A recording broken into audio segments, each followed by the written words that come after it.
checks.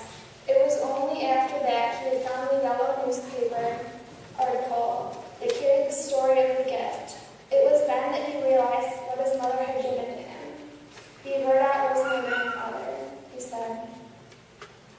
Gut's grandmother had mentioned something about his generosity to his mother when she was a young adult, but it had remained a family secret.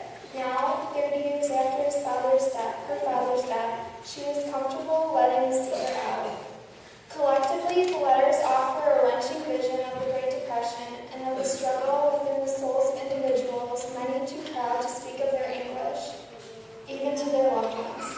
Some sought Beaverdat's generosity not for themselves, but for their neighbors, friends, and relatives. Blessed are the pure in heart, for they will see God. Matthew chapter 5, verse 8. To be pure at heart means to be free of all selfish intentions and self-seeking desires. In S.T.A.G.E's story, A Christmas Gift of Kindness, Beaverdat, and even some who sought his generosity for others, exemplified this beatitude. Jesus said that happy and fortunate are those who possess these inward qualities. Without holiness, no man can see God. The pure in heart are those who have been cleansed from within. Inward holiness can only be seen by God. Until the secret of Beaverdat's identity was revealed, only God saw the holiness and selflessness of Gulp's father. His act of pure, selfless giving truly brought happiness to hundreds of people during the Great Depression era. The purpose of life is not about obtaining material things. We only need what God gives us. Accept what you have in life and stop wishing. We sin by asking for material things. And when we sin, we weaken our relationship with God and offend His perfection.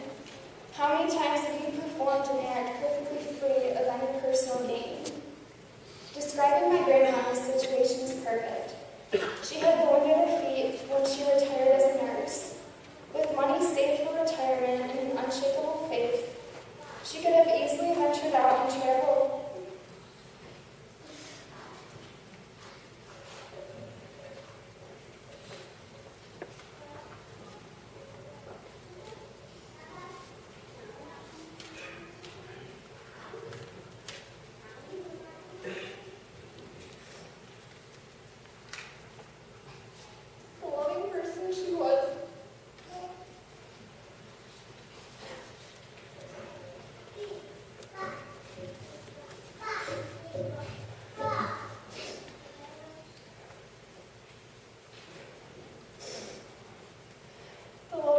She was decided to place money away for each of her grandkids, including my brother and I.